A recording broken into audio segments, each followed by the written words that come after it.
Hello there ladies, gentlemen, boys and girls, my name is Aton Risk and today we're going to be making a video about something I feel that all MTA developers and people who are learning MTA, how to develop for MTA and actually make stuff in MTA with Lua should probably know.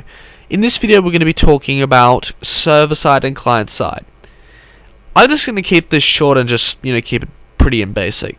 There are certain functions that need to be run on either server or client side and won't run on, for example, there are certain functions that will run on both client side and server side, and there are certain that will only run on client and server. So say for example you're going to make a login script. It will work fine and dandy just on the server, and it can also work on the client. I'm not sure though, but yeah. But pretty much what will happen is it will work fine and dandy, just on the server, and there'll be no problems.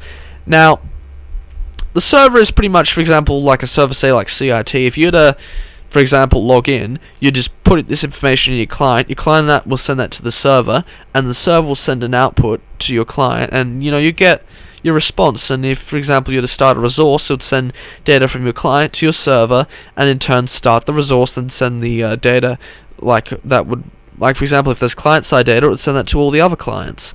So the client is your computer and it's your MTA, all that. So yeah. So pretty much what the problem is here is the reason why client-side is incorporated in scripting is because you can have a really big music file here, right? And you're gonna need this when someone dies, because if you make a script where someone makes there's a noise when someone dies, you can just it needs to be sort of it does actually need to be, it does actually need to be downloaded to the computer and kept there. Now, the problem is if you don't run, this system, keep, downloading, the sound onto your system all the time, what would happen with server-side, you have to transfer the data to and from the client, every time it happens. So, if you either get shot dead, every time you get shot dead, your music file would have to go from here to here. You'd have to go from the server to the client all of the time. Every time you die, it would have to go to and from.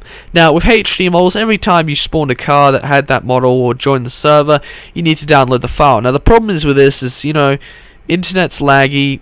Shit runs like shit if if you're transferring large amounts, large portions of data and wanting this to happen very quickly, it doesn't work very well on the client, on the server.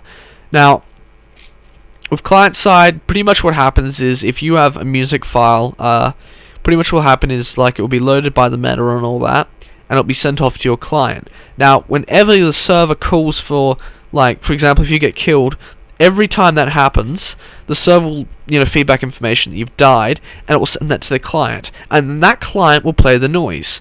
Now, the problem is with this is that you can read the code behind, for example, a script where you actually get killed and all that, and it plays a noise, because it will, code has to go somewhere and the information has to go somewhere. So it'll be dumped to, here it'll be dumped to,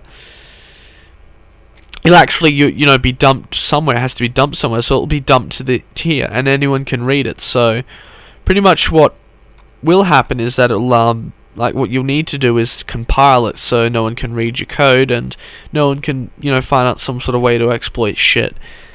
But, yeah. Pretty much what you need to do to compile stuff is just to, use a compiler and compile it. I can give you guys a, link to compilers, but, they're pretty easy to find on this, the MTA website, but pretty much here, I understand the presentation is not as good as it can be, but this is just my quick video, just telling you guys the difference between server and client side and why you need to be careful when it comes to using server and client side functions and actually understanding how to keep your files safe. That's all guys, and goodbye.